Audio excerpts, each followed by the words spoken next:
Growing up, my grandparents were my world. While my parents were busy doting on my younger sister, Amanda, Harold, and Martha were the ones who truly saw me. They welcomed me into their home every weekend, taught me to cook in their restaurant, and showed me what unconditional love felt like. When they passed away last year, I expected some inheritance, but nothing prepared me for what happened next. My parents actually tried to redirect my rightful inheritance to my sister, their forever favorite child. Before I share this wild journey, let me know where you are watching from. Hit that like button and subscribe if family drama gets your attention. I am Carlo Martelli, 28 years old now. But this story really begins decades ago, in the suburbs of Boston. Our family looked picture perfect from the outside. My father Thomas worked as an investment advisor at a prestigious firm, while my mother Eleanor built a successful career selling luxury real estate. Amanda came along 3 years after me, and from that moment the family dynamic permanently shifted. The favoritism was never subtle. On my 10th birthday, I received a modest gift card, while Amanda got the expensive gaming system I had been asking for all year, despite it not even being her birthday. My parents never missed a single one of her soccer games, yet found countless excuses to skip my culinary competitions. When high school graduation came around, my parents threw Amanda a lavish party with over 100 guests. Mine was a simple dinner, with just the immediate family, which my parents claimed was all we could afford right now. College made the disparity even more obvious. My parents paid every cent of Amanda's education at an elite private university, covering not just tuition but also a fully furnished apartment and a brand new car. Meanwhile, I had to work 2 jobs to afford community college classes while living at home under strict rules about curfews and contributing to household expenses. Through all of this, my maternal grandparents Harold and Martha became my refuge. They had built their lives around a modest but successful Italian restaurant in downtown Boston, a place where locals knew they would get authentic food made with love. Every weekend I escaped to their home, where the aroma of fresh bread and simmering sauces replaced the cold silence of my parents' house. "Carlo, you have the touch," Grandpa Harold would say, watching me experiment with his traditional recipes. "Some people cook from recipes, but you cook from your heart." Grandma Martha taught me about business, how to calculate food costs, manage inventory, and treat staff like family. "The numbers matter," she would explain while showing me their books, "but people matter more. Never forget that." They became the parents I wished I had. While Thomas and Eleanor pushed me toward practical fields like finance or law, my grandparents encouraged my passion for food. They saw how my eyes lit up in the kitchen, how my hands moved with natural confidence among the pots and pans. Follow what makes your soul sing. Grandma Martha told me during a particularly difficult period when my parents had belittled my culinary ambitions at a family dinner. "Your parents want what they think is best for you, but only you know what will make you truly happy." With their encouragement, I enrolled in culinary courses and eventually started a small catering business. The beginning was rough. Long hours, thin profits, and countless mistakes. My parents made it clear they thought I was wasting my potential. Meanwhile, they covered the entire cost of Amanda's law school education, celebrating each of her accomplishments with expensive gifts and social media announcements. "Your sister is securing her future," my father lectured, when I asked for a small loan to upgrade my catering equipment. "This restaurant fantasy of yours is just that, a fantasy. When are you going to grow up and get a real job?" My grandparents stepped in, where my parents would not, offering guidance, occasional financial help, and most importantly, their unwavering belief in me. As their health began to decline, our relationship only grew stronger. I made sure to visit them at least twice a week, often cooking dinner and listening to stories about their youth in Italy and their early days in America. During these final years, they occasionally mentioned their will and estate planning. "Do not worry," Carlo Grandpa would say with a meaningful look. "Everything will be taken care of." I never asked for details. Our conversations focused on life, food, and family, not money. When Grandma Martha passed away peacefully in her sleep, Grandpa Harold seemed to lose his spark. Just 6 months later, he joined her, leaving me devastated but grateful for all the love they had shown me. The reading of the will took place on a rainy Tuesday afternoon. I arrived at the lawyer's office with a heaviness in my chest, missing my grandparents terribly, but not particularly focused on what they might have left behind. To my surprise, my parents were unusually attentive toward me, asking about my business and even suggesting we have dinner together afterward, something that hadn't happened in years. Amanda arrived last, dressed in an expensive suit, her law school graduation gift from our parents. Before we even entered the conference room, she was already discussing her plans for our grandparents' house. The neighborhood has really come up, she said to my mother, with some modern updates that property could sell for well above market value. I felt a sinking feeling in my stomach but said nothing. We settled into leather chairs around a polished oak table as Mr. Williams, the family attorney, organized his documents. Harold and Martha were very specific about their wishes. Mr. Williams began adjusting his glasses. I will now read the distribution of assets. What happened next changed everything. The total estate consists of the family home valued at $800,000, the restaurant property valued at $1,200,000, and liquid assets of approximately $400,000. Mr. Williams stated. According to the final wishes of both Harold and Martha, 70% of all assets are to be transferred to their grandson, Carlo Martelli. The remaining 30% is to be transferred to their granddaughter, Amanda Martelli. The silence in the room was deafening. My father's face turned a deep shade of red. My mother's hand trembled as she clutched her designer handbag. Amanda shot to her feet. This cannot be right, she snapped. There must be some mistake. Mr. Williams calmly continued. The deceased were of sound mind when these documents were prepared and signed. There is no mistake. I sat in stunned silence. I had never expected this level of inheritance. Enough to secure my business future and honor my grandparents' legacy by perhaps reopening their restaurant, which had been closed since Grandma became ill. Carlo must have manipulated them, my mother finally said, her voice cold. They were elderly and impressionable. Mom, I began, but my father cut me off. We will discuss this as a family, he said firmly. This cannot stand as is. The next day, my parents called a family meeting at their house. The warm attention they had shown before the will reading had completely vanished.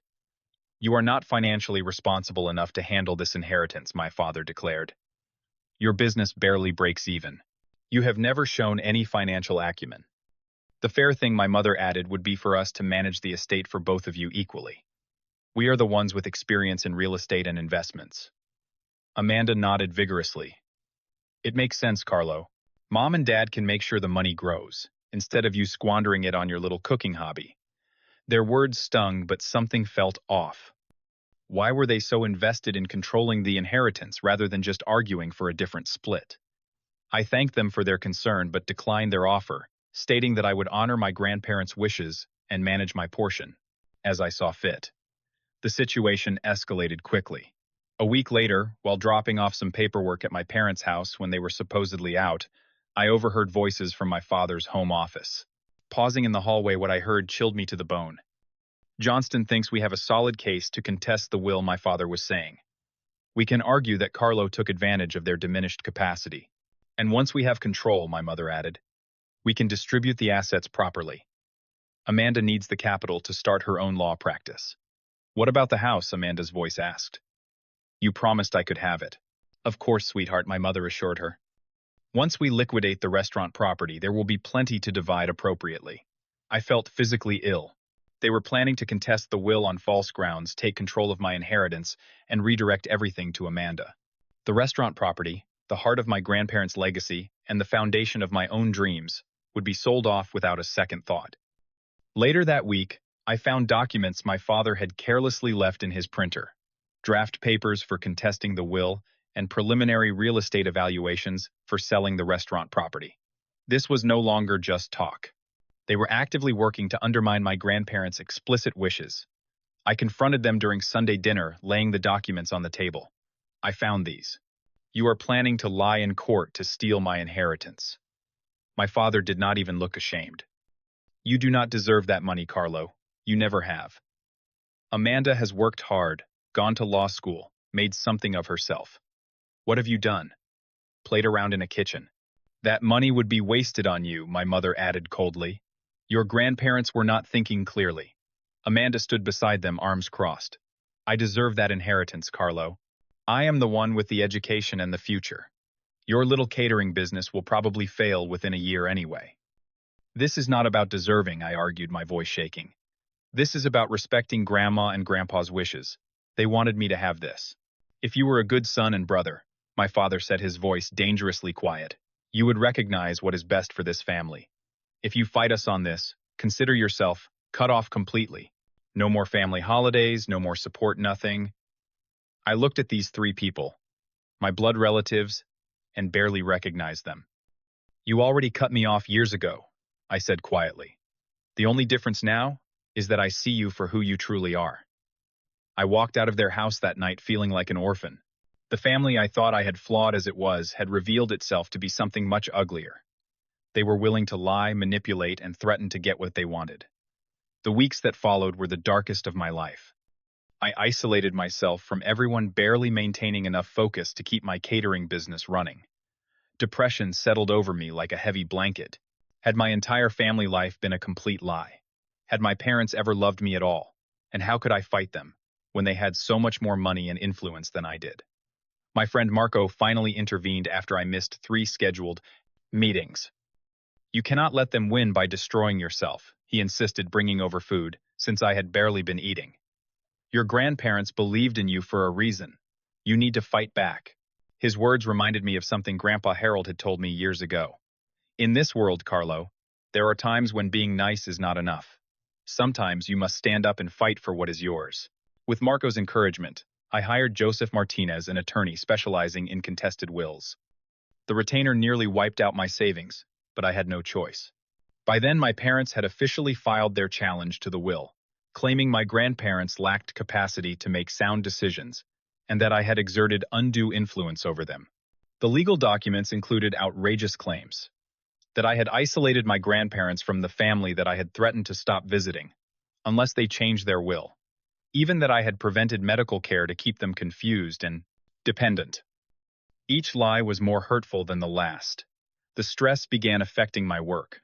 I lost 2 major catering contracts after burning food during prep, something I had never done before. Meanwhile, Amanda was calling extended family members, spreading the narrative that I had manipulated our elderly grandparents.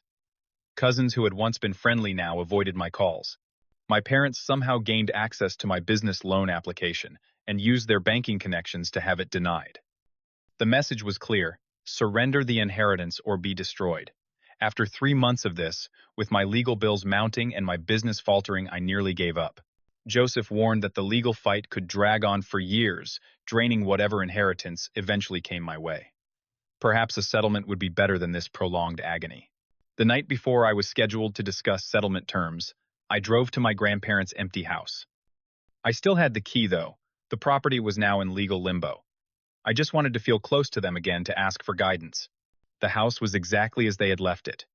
Grandma's collection of hand-painted plates still lined the dining room wall. Grandpa's well-worn armchair still held the impression of his body. I made my way to his office, a small room where he had handled the restaurant books for decades. Sitting at his desk, I opened drawers aimlessly, not looking for anything specific. In the bottom drawer beneath some old tax documents, I found a leather-bound journal I had never seen before. Opening it, I recognized Grandpa's neat handwriting immediately.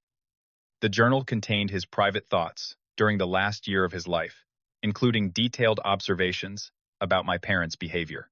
One entry from 3 months before his death stood out. Thomas and Eleanor visited today. Again, they brought up the subject of our estate planning, suggesting we simplify by putting everything in their names. When we declined, Thomas became quite insistent, mentioning Amanda's need for capital to start her practice. No mention of Carlo as usual. Martha and I have taken precautions. The safety deposit box at First National contains everything needed to protect Carlo from their schemes.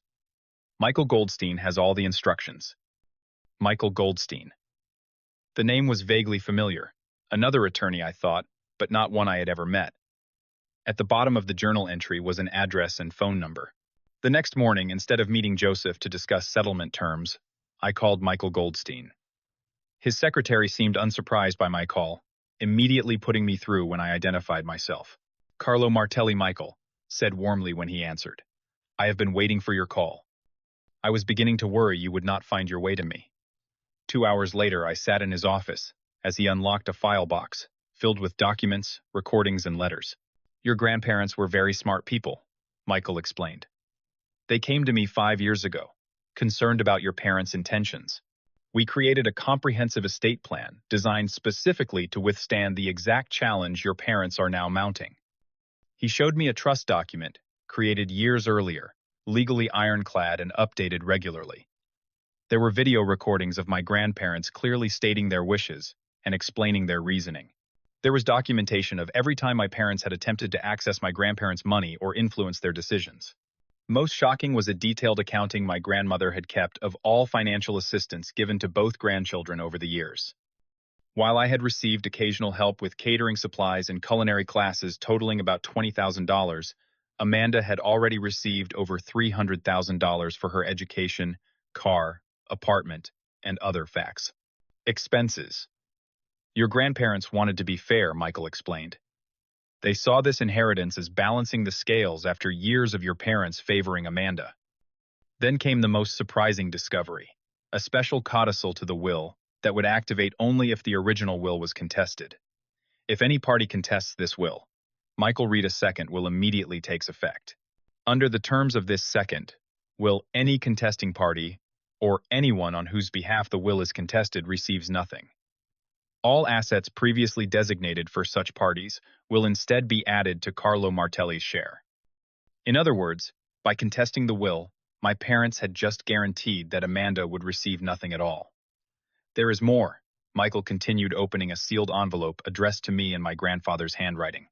Inside was a letter explaining a third legal document, one that would only be revealed if the will was contested. This document created a special trust for the restaurant property. I would have full control, but with specific conditions. The property must remain a restaurant in the family name, and this was the surprising part. I would be required to offer employment to any family member who needed it. Your grandfather said you would understand, Michael explained. He called it forcing reconciliation through necessity. Armed with this new information and evidence, we went on the offensive.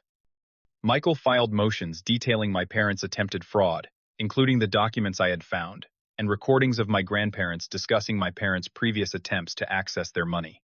When we appeared in family court, the shock on my parents' faces when our evidence was presented was something I will never forget. Amanda's expensive lawyer immediately pulled her aside, whispering urgently.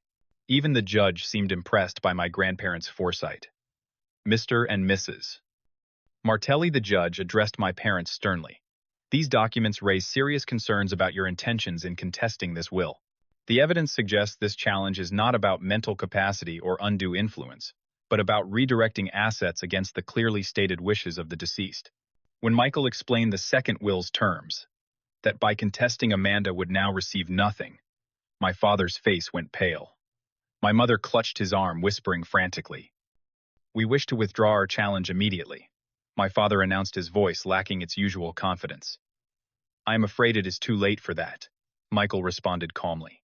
The contest has been filed, and the secondary will has now taken effect. However, he added, looking at me, my client may be open to discussing terms, given the special trust provisions for the restaurant property. Over the next few weeks, we negotiated a settlement.